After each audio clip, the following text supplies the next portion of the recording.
Good afternoon. Welcome back to Near Post Flick On. So, if you're a Manchester City supporter, a Manchester City fan, you're definitely going to be happy with some of the business that Manchester City have done in the past couple of weeks. They've confirmed the signing of Reinders from AC Milan, in addition to the signing of Ryan Aitnouri and Ryan Cherky. So Manchester City are setting pace in this summer market, in the summer window, and trust me, they have made some absolute blinding signings.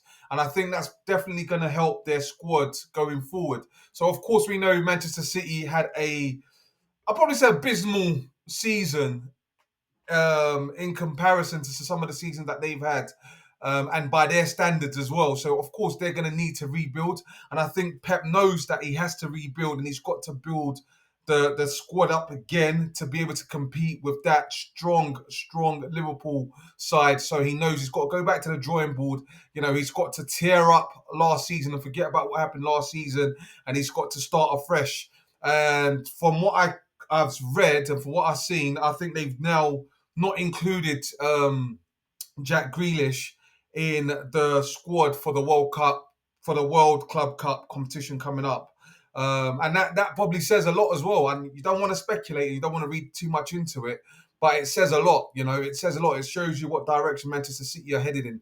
And again, you know, they're going to be losing De Bruyne. He's left the club. I think he's heading over to Napoli, and he'll be completing that deal as well with Napoli. So yeah, there's a lot of changes happening in Manchester City, and they need to because for a club like City, they need to be up there competing with the very best.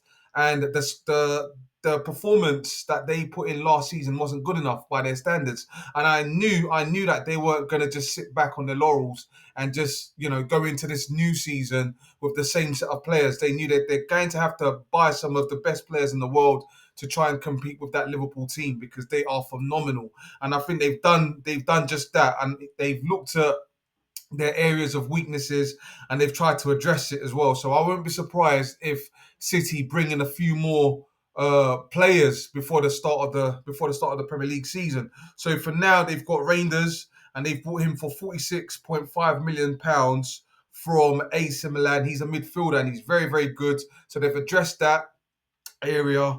They've brought in Ait Nouri from Wolves, and I think it's important as well, given the fact that Ait Nouri has that Premier League experience, and he's also joined Manchester City for 31.8 million, and he's been given a 5-year contract as well. So he's had a good season. He's a left back. And he can play left wing back as well. And I think he's had a very good season at Wolves, and he will definitely make a difference at Manchester City. So he will definitely make them stronger.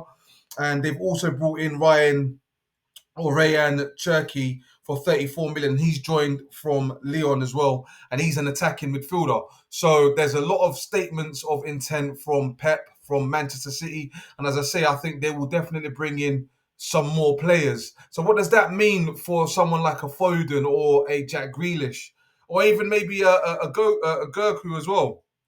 Goku as well. So their positions may be under threat. You just don't know. But if City are to mount any type of challenge going forward, they need to make these changes. And I think they've brought in a goalkeeper as well, Marcus Bettinelli, and I think he's come from Chelsea. Yeah, so they need to strengthen up. We always knew they were going to strengthen up because I'm sure Pep will be absolutely desperate. He'll be desperate to make improvements to his squad, and that starts with making these types of purchases or these types of transfers in these types of windows because you've got to take advantage whilst you can. And I think the players that they've brought in so far will only help City's cause going into the new season. So of course we've got the Club World Cup coming up, and it'll be interesting to see how these players get on in that competition. They've all made the squad, they've all been included. So I'm sure City fans will be delighted with this